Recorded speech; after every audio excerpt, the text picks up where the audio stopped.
And now, it's time for another Dice Tower review with Tom Vasel. Hey everybody, I'm Tom Vasel, and today we're taking a look at a small game from Tasty Mental Games called Solar Draft. I hadn't actually heard of this one. I haven't heard a lot of buzz about it, but it has the word draft in it, where you're drafting cards. You're not really in this game, you're just taking cards from middle row, but you're building them in your system, and each of these, you are a star in this game. Not a star, but an actual physical star, and you're trying to get planets and moons and comets that will give you points in various ways. What makes this game interesting is the different weird combinations that can happen. Let me show you.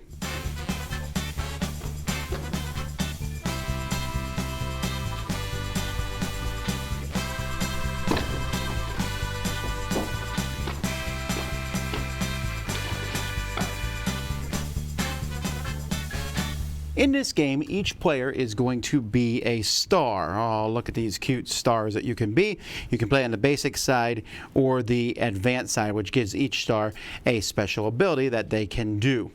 So your goal is to get the most points in this game. There are various ways to do that. You're going to be putting in front of you planets, comets, and moons. Players are going to have a handful of cards in this deck, and as far as I can tell, every single card in this deck is different. You're going to want to be putting planets into play in front of you. These planets are going to be worth a certain amount of points at the end of the game. Not to mention, if you have the most planets of different colors, you're going to get these bonus cards that are worth 5 points each. So players are going to, on their turn, they're either going to draw a card into your hand, although you can only have 5 cards in your hand. So if you have 5, you can't do that action. You can draw one of the face-up cards or the top card off the top of the deck. You can also play a card from your hand in front of you. When you play a card, you simply put it, each planet that you put, you're going to put to the left. When one person has 8 planets, that's going to end the game. If you play a moon, the moon will go above a planet. Planets can have multiple moons.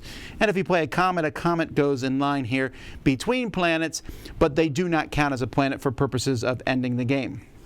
Now, some cards have restrictions.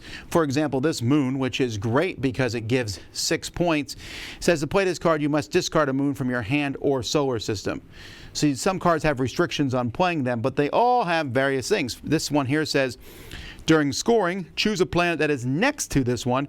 This planet scores either its points values or its scoring ability a second time. This one's -2, but I might put it in play anyway to put it next to a planet that scores a lot. This one here counts as 2 medium red planets. Planets will often be categorized as medium, small, or large, and this matters because sometimes there's things that will say, for example, this one here is 6 points if it's the only large planet in your solar system. You can also discard a card from your hand to replace a planet that you have with another planet. Usually you have to put them in order, and that matters for left to right purposes, but you can also discard a planet and put a new planet in its place. Before we go any farther, let me show you examples of what you might have. Here's a planet that this one gives you. It's 2 points, but it's an extra 4 if it's the 4th planet in your system. Comets often let you do special abilities. So this one here, when you play it, you can immediately draft 2 cards from the solar row. That's that row of 5 cards there. Score 6 if this is the 6th planet in your solar system. Score 2 for each comet that you have. Score 1 for each planet after this one. So you want to play this one as early as you can. When played, you may draw a card from the top of your deck for each moon that you have. Comets give you these actions that you can take. Each time you play a moon on this planet, you can immediately choose to draft another card, play another card, or terraform a planet. Terraforming is changing the planet to a new one. Score 7 if you have the single most planets. Score 1 for each small planet. Score 5 if you have the most single green planet. Score 4 if this planet has exactly 2 moons. Score 3 if this is the 3rd moon on a planet. And that's pretty much what the game is going to have. After the game's over, you simply add the points for the bonus cards, stars, and special abilities on the planets. Whoever has the most points is the winner. The rules for the game come on this fold-out sheet. I'm not a big fan of this, but they are pretty easy to understand. It's not that the game is that complex. The game is going to revolve around these cards themselves. It is a little weird to me that I feel like the back of these cards doesn't really match the theme. I get that they're going for drafting, but this wood and stuff doesn't match kind of a space theme. It's not a big deal. I just thought it was weird. I do love the art, though. The art on all the planets. The red ones are usually angry. The blue ones are usually sad. They all look different. They're a lot of fun. The comets look like little cute dogs. It's silly, but it's fun, and it is cool that they're all unique and different in the deck. So the cards are good quality, and that's pretty much the whole game. It comes in a small box. I like the components.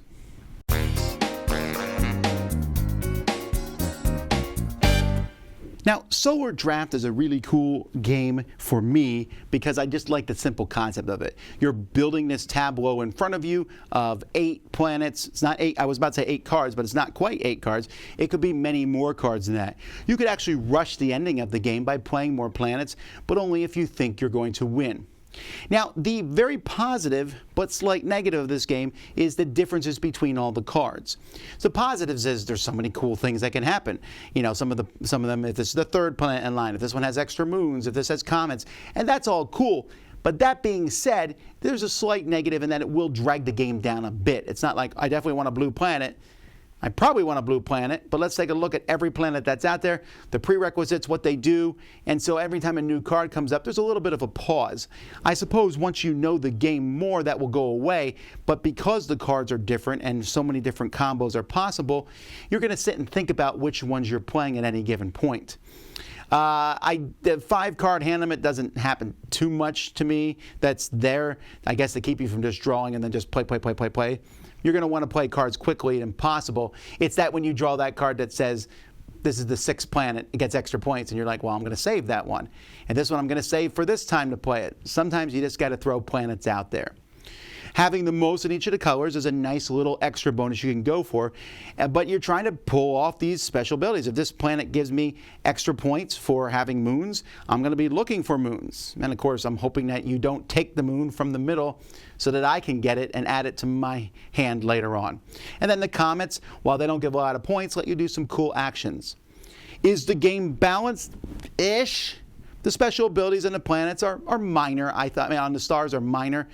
The planets and stuff, sometimes you might want moons and they just don't show up for you. Sometimes you might do this. In that case, you just got to kind of pivot and work on other things. But don't get me wrong, this is not a super heavy game. Yes, there's lots of different abilities, and yes, there's a little bit going on, but I was able to even play this with my kids, and they were able to pick it up and understand it. And scoring, you just go through each planet one at a time, adding them up, and I thought that was a little bit helpful for them with math. It's a step up from games like Sushi Go or other games where you collect a bunch of sets and get minor points for them. Here, the points are kind of all kinds of things. You can really pull off some big, here's a 6-point planet, and this one says score for the planet next to it, that's another 6 points, and then this one doubles this planet, and you can really do fun things, but every game's going to feel different because that deck's going to be shuffled a different way. At the end of the day, though, it's still in the what I call filler category of games you play kind of in between other ones.